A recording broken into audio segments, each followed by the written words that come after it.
Welcome to another episode of NBA Assist. I'm your host, Ronald Cabang from WagerTalk.com, also known as UCapper Sports on all social media platforms. We're a few weeks into the season now, so you guys should know how this show goes. It's every Tuesday and Thursday on the WagerTalk YouTube channel. I break down every game on the slate, assisting bettors with actionable info to make better, more informed betting decisions in the NBA. With that said, we have 5 games on the slate today. They're all the in-season tournament games. Before we get into those games, though, I do want to talk about what we got going on over at WagerTalk.com. We have the Thanksgiving special 7-day all access pass for $69. That's over on the site. I don't think there's a promo code needed. You just kind of click through there in the deals page.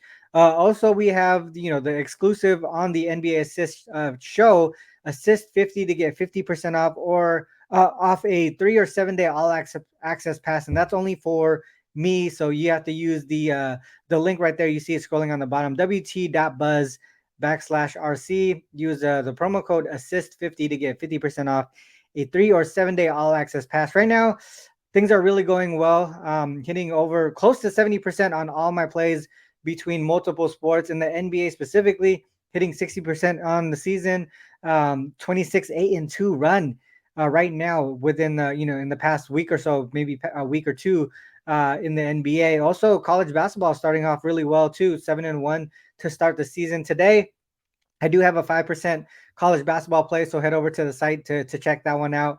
Yeah, and then also make sure to hit the like and subscribe button here on this channel, and also the notification button bell as well, so you don't miss future episodes of NBA Assist or any of the awesome shows that we have on the YouTube channel here on Wager Talk TV. With that said, let's get into the NBA slate here. The first game up, we do have the Raptors and the Magic. Magic, a point and a half home favorites, 215 and a half is the current total. I was breaking down this game last night and I was looking at it. We see the Raptors 6-7 on the season. They closed their 4 game homestand with a huge 29-point win over the Pistons. Now they head to Orlando to start a quick 2 game road trip, which happened to be back-to-back games. I believe every game today is on the first leg of back-to-back games, so you'll hear me say that a lot. They do face the Pacers in Indiana tomorrow. The Magic 8-5 on the season, 10-3 against the spread, 8-4-1 to the under. They're getting it done on the defensive side of the ball. Opponents are only scoring 106.6 points per game against them. This is the first of a 5 game homestand. Like I said, also playing on the first game of back-to-back games. They have the Nuggets coming into town tomorrow. They won and covered the last 3 games of their 4 game road trip.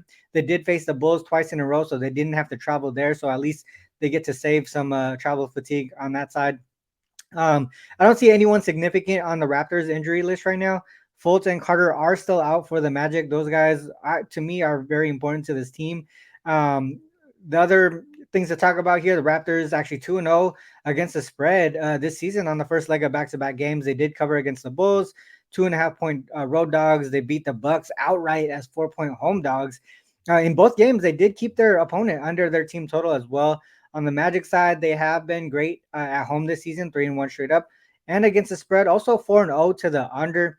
They lock up defensively at the house. That's what they do best. The Magic actually have the 3rd best home defensive rating. The Raptors own the 4th best defensive rating on the road. Both teams tend to play a slower paced game as well. So I would look towards the under 215 and a half in this game here. Next game up, we have the Cavs and the Sixers. We have the Sixers as 7.5 point home favorites. Total around 220 now. 7-6 on the season as the Cavs are. Yeah, I thought they were gonna have a stronger start to the season, but they've been dealing with a bunch of injuries. They have won 3 straight. Their defense really starting to put it together with Jarrett Allen back in the lineup, but they're going to be missing Donovan Mitchell today.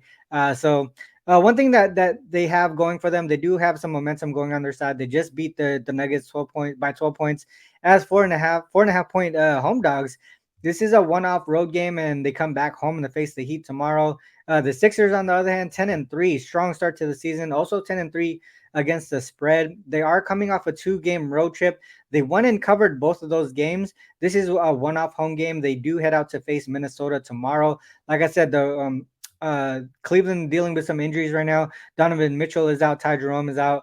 Karis LeVert is questionable. He's going to be important to know before his status is going to be important to know before the game starts if you want to bet on this game, in my opinion. Oubre obviously out for a little bit with what happened to him, the accident that happened to him. Cavs really struggling on the first leg of back-to-back games this season, though. 0-2 straight up and against the spread. 2-0 to the under. Both games were at the beginning of the season, though, when they didn't have Garland or Allen. So that's one thing to note on that trend. Sixers strong as home favorites, 5-1 straight up and against the spread. 4-2 to the over. Also, 5-1 to their team total over in those 6 games as well. So that's one thing to note as a home favorite. They do show up offensively there. Sixers 2-0 to the over on the first leg of back-to-back games. So a lot of counter narratives in this one with overs and unders on the Cavs side. Maybe a look towards the Sixers here, but the numbers kind of big here. Like I said, I think you gotta figure out if Karis LeVert plays here. He is good enough offensively to cover Donovan Mitchell on a one-off type of game. The line would probably move if he doesn't play, maybe a point or so, just because of the both Mitchell and LeVert cumulatively being out. So, like I said, I think it would be best to wait for the status of LeVert to bet on this game here. Next up, we got the Pacers and the Hawks. This is the highest total on the board, probably the highest total on the season so far as well. Pacers 7-5 straight up and ATS on the season, 11-1 to the over. The one off. This is a one-off road game. They do head home to face the Raptors tomorrow. Hawks here 6-6 straight up, 4-8 against the spread, 7-4-1 to the over. Six straight opponents have gone over their team total against this Hawks defense. They are more rested though. They haven't played since Friday, and this is the third of a 4-game homestand, so they didn't have to travel either. So they got that going for them. They do play tomorrow as well. Like I said, everyone on the first leg of back-to-back games. They close out the homestand against the Nets tomorrow. I don't see anything significant as far as injuries on either team right now. Hawks 2-4 straight up, 1-5 against the spread, 5-1 to the over at home. So obviously they're not they're giving up the ball, they're giving up points at home this season so far. Pacers 1-2 straight up and against the spread as road dogs. Also 3-0 to the over. In all 3 games, they combined for at least 258 points. None of those games went into OT either. So points are being given up from the Pacers side as well in this situation. Both teams in the top 3 in pace. Both teams in the bottom 10 in defensive rating. Both teams in the top 6 in offensive rating. A lot of things really pointing towards the over here, even with this total being so high. Pacers, Hawks also in the top 5 in fast break points per game. And both of them are bottom 3. So second and third most fast break points given up per game as well. So I feel like this is gonna be like a layup drill. A lot of fast break points, not a lot of defense. But with this high total, everything has to go right. And I would lean towards the over in this one. I'm probably gonna think a little bit more on it. 251, like I said, everything has to go right. I haven't put this on my card yet, but this is a strong lean in my opinion. The over 251.5. Like I said, some of the numbers are really pointing towards even close to these two combining for 260 almost. So strong lean towards the over there. Not sure if I'm gonna get there to the window by the end of the day. Blazers and Suns next up on the board here. Blazers, obviously they're having they're struggling this season, 3-10 on the season so far. They've lost 7 in a row now. Also failed to cover in 4 straight games as well. Their offense has been struggling for the most part this season, but for the most part recently, they failed to reach 100 points in 4 straight games.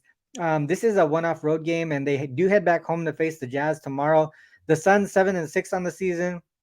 4-9 to the over. Sorry, 9-4 to the over. They've won 3 straight, but they failed to cover the last 2. So they're getting the wins. Not, obviously they're not having covered the last 2 means they're still being overvalued as far as the line goes. They are coming off a double OT game against the Jazz on Sunday too. I think KD, he played like 46 minutes, I think, the other day. So it'll be interesting to see if he plays today. I know he's not on the injury report, but it'll be interesting to see if he does play today. Earlier this season, he did play 42 minutes in a game, and he did play the following game. He played 36 minutes the next game. So there is an instance where he does end up playing, but I wouldn't be surprised if he does sit just because of how easy game should be even without KD, as long as Booker plays.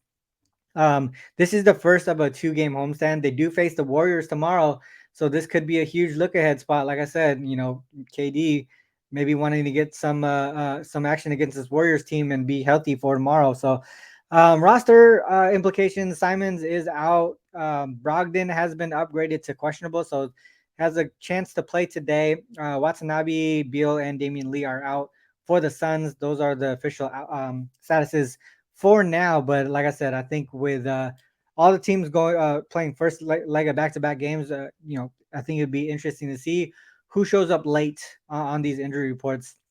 Blazers 0-2 straight up and against the spread on the first leg of back-to-back games. The Suns, on the first leg of back-to-back games, they're 0-1 straight up, 0-1 against the spread. They did lose to the Sixers in Philly, 100-112.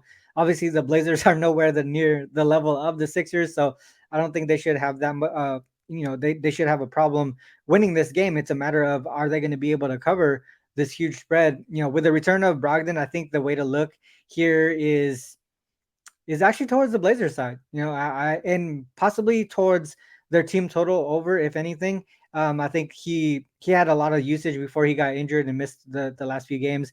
Their offense was clicking pretty well when he was in the starting lineup. So I think he's going to be a great addition back into the lineup if he does get ruled in. Suns 5-1 to the over as home favorites.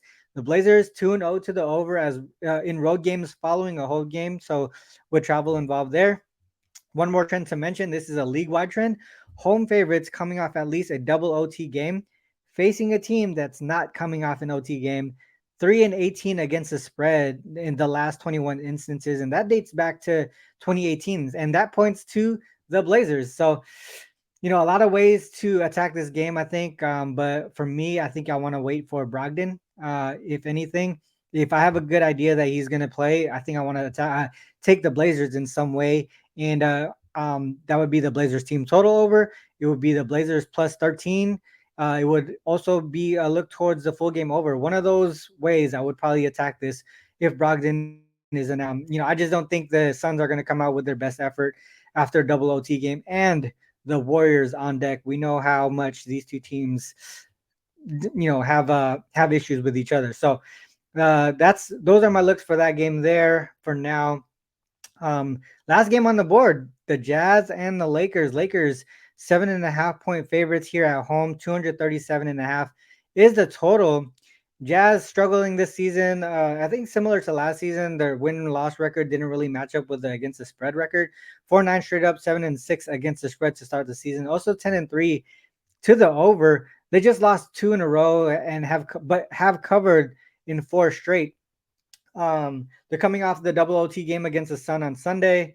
This is the first of a 2-game road trip, which happen to be back-to-back games as well. They do face the Blazers tomorrow in Portland, a much easier game for them. The Lakers 8-6 on the season, 5-9 against the spread. So kind of the opposite of what we see with the Jazz here. They win the games but don't cover. 9-5 to the under as well. Their offense has been struggling recently, going under their team total in 3 straight games. This is the second of a 3-game homestand. They do face the Mavs tomorrow, a much, maybe a more anticipated game for them. Walker Kessler is out again for the Jazz. As always, a laundry list on the Lakers side. Gabe Vincent is out. Vanderbilt, LeBron, and AD are all questionable. I think out of those 3, AD is the most likely to play. I think he's more considered probable than questionable. The Jazz in the first leg of back-to-back games this season, 2-0 straight up, 2-0 against the spread, also 2-0 to the over. So they're putting up points on the first leg of back-to-back games, but they're also giving it up as well. They went over their team total in both of those games by a huge margin. On both of but on the road in general, this is where it kind of gets tricky, right? Because you're looking at the first leg of back-to-back games, but then we're also looking at them on the road. Only 1-5 straight up, 2-4 against the spread, 4-2 to the over. The Jazz, their defense is allowing teams to go over their team total. In that situation on the road, opponents are 5-1 to their team total over. Lakers 1-1 straight up, 1-1 against the spread on the season on the first leg of back-to-back games, 2-0 to the over. But one of those games went into OT, and that's the reason why it went over. But in regulation, it was under the total by a half point, I believe, a point or a half point. So it was really close. Lakers at home as favorites, 6-1 straight up, 2-5 against the spread, 4-3 to the under. So they're playing a little bit of defense here on the at home as a favorite.